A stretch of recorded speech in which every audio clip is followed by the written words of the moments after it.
ওহে জনগণ, যদি আপনার কাছে একটি স্যামসাং মোবাইল থেকে থাকে তাহলে আপনার মোবাইলটার সবগুলো ফিচার্স হয়তো আপনি ব্যবহার করতে পারছেন না। চিন্তা করেন, লক্ষ লক্ষ মানুষ স্যামসাং মোবাইল ব্যবহার করে কিন্তু অসাধারণ সব ফিচার্স সম্পর্কে জানেই না। এই ভিডিওতে আমি আপনাদের দেখাবো স্যামসাংয়ের মোট 5টি হিডেন ফিচার্স যা আপনার মোবাইল ব্যবহার করার এক্সপিরিয়েন্সকে আরও মজাদার করে তুলবে।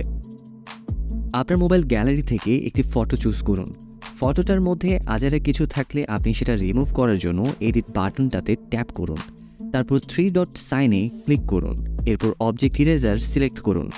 এবার আজাইরা জিনিসটাকে রাউন্ড সার্কেলের মধ্যে নিয়ে আসুন।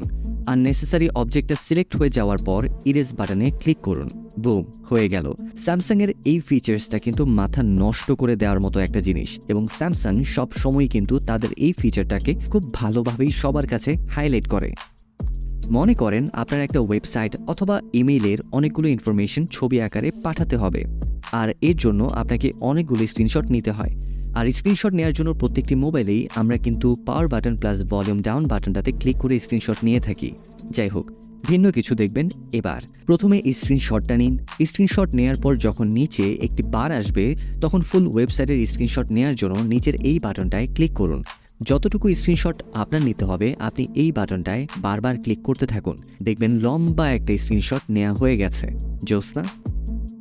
স্ক্রিনশট নেওয়ার জন্য পাওয়ার প্লাস ভলিউম ডাউন বাটনে প্রেস করার লাগবে, এটাই এতদিন আমরা জেনে এসেছি। কিন্তু আমি যদি আপনাকে বলি স্যামসাং মোবাইলের স্ক্রিনশট নেওয়ার জন্য আপনি আপনার হাতের সাইড ব্যবহার করলেই হবে। স্যামসাং মোবাইলে আপনার হাতের সাইড স্ক্রিনের সাথে লাগিয়ে ডানে বা বামে নিলেই স্ক্রিনশট নেওয়া হয়ে যাবে। এই জন্য কি করতে হবে সবকিছু বলে দিচ্ছি। মোবাইলের সেটিংস অপশনে যাবেন, সেখানে অ্যাডভান্স ফিচার্সে যাবেন, মোশন অ্যান্ড জেস্টার সিলেক্ট করুন। একদম নিচের পালম সোয়াইপ স্ক্রিনশট অন করে দিন। ব্যাস, হয়ে গেল। এখন হাতের সাইড দিয়ে সোয়াইপ করলেই স্ক্রিনশট নেওয়া হয়ে যাবে। মজা আয়া। ক্যামেরায় ছবি তোলার জন্য শাটার বাটনটা যেন কমফোর্টেবল প্লেসে থাকে, এর জন্য ক্যামেরা সেটিংসে যান। এরপর শুটিং মেথডসে ক্লিক করুন। এবার ফ্লোটিং শাটার বাটন অন করে দিন। এখন যে কোনো জায়গায় শাটার বাটনটা নিয়ে ছবি তুলুন আনন্দে।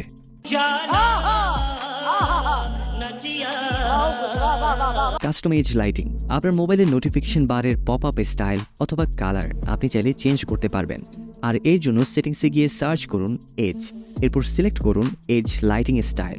এজ লাইটিং স্টাইলে গিয়ে ইচ্ছে মতো ইফেক্ট কালার চুজ করে সেট করে নিন। নেক্সট টাইম যে কোনো নোটিফিকেশন আসলেই আপনার মোবাইলটা কিন্তু খুব জোস লাগবে। তো এই 5টি ফিচার্স ব্যবহার করলে আপনার মোবাইল এক্সপিরিয়েন্স নেক্সট লেভেলে চলে যাবে। এমন আরও কিছু অস্থির ফিচার নিয়ে শেয়ার করব নেক্সট ভিডিওতে। যারা এতক্ষণ ভিডিওটি দেখেছেন আপনাদের প্রত্যেককে অসংখ্য ধন্যবাদ সম্পূর্ণ ভিডিওটি দেখার জন্য। ভিডিওটি ভালো লাগলে প্লিজ লাইক করুন, কমেন্ট করে জানান আপনাদের কাছে কেমন লেগেছে। সবাই ভালো থাকুন, সুস্থ থাকুন। আসসালামু আলাইকুম।